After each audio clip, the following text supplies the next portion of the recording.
Om Swastiastu. Assalamualaikum warahmatullahi wabarakatuh. Shalom, Om Nama Budaya, Salam Harmoni. Perkenalkan, kami dari kelompok 4 akan membawakan materi mengenai kompetensi, sertifikasi, dan profesi guru.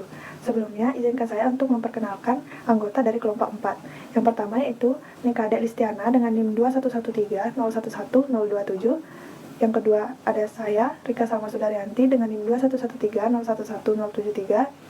Dan yang ketiga ada Iwayan Aryoga Pastika dengan NIM 21130111089. Kompetensi guru. Kemampuan yang harus dimiliki oleh seorang guru diatur ke dalam 4 standar kompetensi guru. Kompetensi guru ini akan berpengaruh terhadap proses pembelajaran yang terjadi. Menurut Depdiknas, kompetensi adalah pengetahuan, keterampilan, dan nilai-nilai dasar yang direfleksikan dalam kebiasaan berpikir dan bertindak. Arti lainnya, kompetensi adalah spesifikasi dari pengetahuan, keterampilan, dan sikap yang dimiliki seseorang, serta penerapannya di dalam pekerjaan sesuai dengan kinerja yang dibutuhkan di lapangan. Menurut para ahli, yang pertama ada dari Mulyasa, yaitu kompetensi merupakan perpaduan dari pengetahuan, keterampilan, nilai, dan sikap yang direfleksikan dalam kebiasaan berpikir dan bertindak. Yang kedua, menurut Anderson S. dan Ball S., kompetensi guru adalah himpunan dan keyakinan yang dimiliki seorang guru dan ditampilkan dalam situasi mengajar. Yang ketiga, yaitu menurut Gordon dalam Mulyasa, ada 6 aspek yang terkandung dalam konsep kompetensi, yaitu pengetahuan, pemahaman, kemampuan, nilai, sikap, dan minat.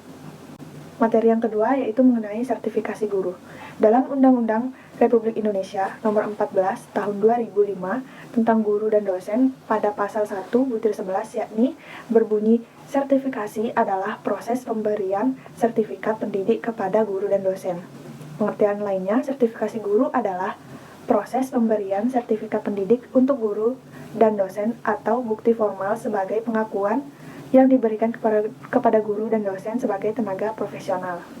Tujuan dan manfaat sertifikasi guru menurut Sujanto tahun 2009. Yang pertama yaitu menentukan kelayakan guru sebagai agen pembelajaran. Yang kedua, meningkatkan proses dan mutu pendidikan. Yang ketiga, meningkatkan martabat guru. Yang keempat, meningkatkan profesionalisme.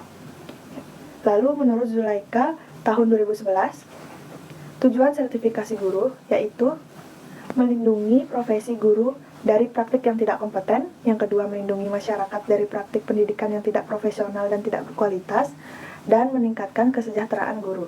Dasar hukum sertifikasi guru terdapat pada yang pertama dalam Undang-Undang Nomor 20 Tahun 2003, yang kedua dalam Undang-Undang Nomor 14 Tahun 2005, yang ketiga dalam Peraturan Pemerintah Nomor 19 Tahun 2005, yang keempat dalam Peraturan Pemerintah Nomor 74 Tahun 2008, yang kelima yaitu dalam Peraturan Menteri Pendidikan Nasional Nomor 16 Tahun 2007, yang keenam dalam Peraturan Mendikbud Nomor 5 Tahun 2012, yang ketujuh dalam Keputusan Mendiknas Nomor 76 Tahun 2011, dan yang kedelapan dalam Keputusan Mendiknas Nomor 75 Tahun 2011. Baik, saya akan melanjutkan yaitu tinjauan umum profesi guru. Guru merupakan persyaratan profesional yang diperoleh melalui pendidikan yang dirancang khusus untuk itu, sehingga dalam melaksanakan tugasnya, guru akan terhindar dari kesalahan, serta dapat menghasilkan guru yang memiliki kemampuan profesional yang disyaratkan oleh jabatan guru sebagai sebuah profesi.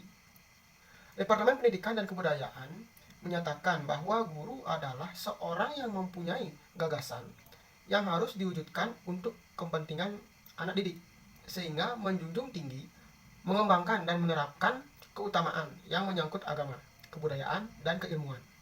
Selanjutnya yaitu hakikat profesi guru. Yang pertama, guru harus membangkitkan perhatian peserta didik pada materi pelajaran.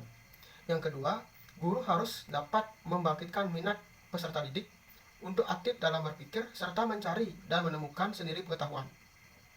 Yang ketiga, guru harus dapat membuat urutan atau sequence dalam pemberian pembelajaran. Yang keempat, guru perlu menghubungkan pelajaran yang akan diberikan dengan pengetahuan yang telah dimiliki peserta didik. Yang kelima, guru dapat menjelaskan unit pelajaran secara berulang-ulang hingga tanggapan peserta didik menjadi jelas. Yang keenam, guru wajib memperhatikan dan memikirkan korelasi atau hubungan antara mata pelajaran dan atau praktik nyata dalam kehidupan sehari-hari. 7. Guru harus tetap menjaga konsentrasi belajar para peserta didik dengan cara memberikan kesempatan berupa pengalaman secara langsung. 8. Guru harus menyelidiki dan mendalami perbedaan peserta didik secara individual agar dapat melayani peserta didik sesuai dengan perbedaannya tersebut.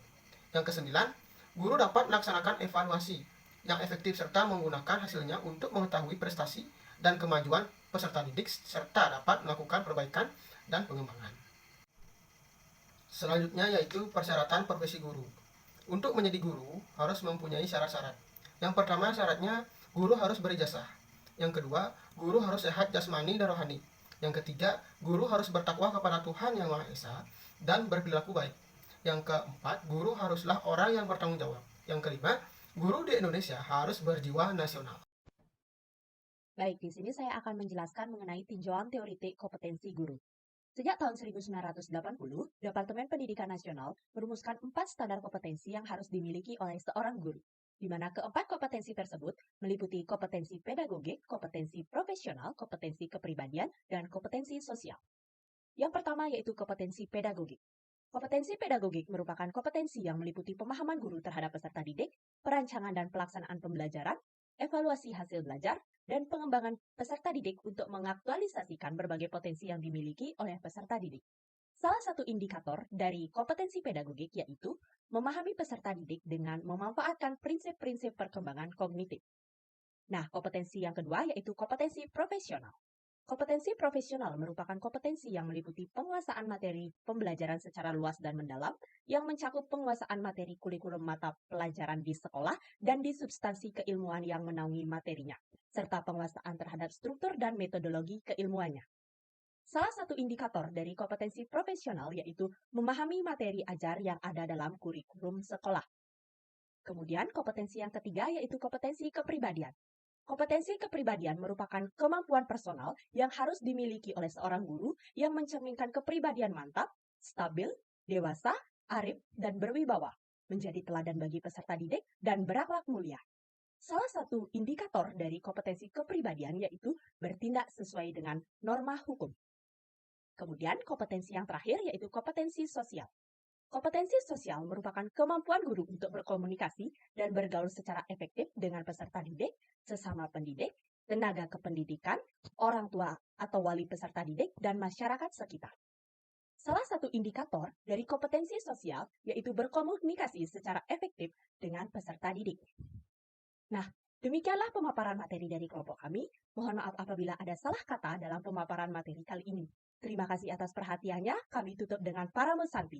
Om Santi, Santi, Santi, Om. Assalamualaikum warahmatullahi wabarakatuh. Salam sejahtera untuk kita semua. Namo Buddhaya, salam harmoni.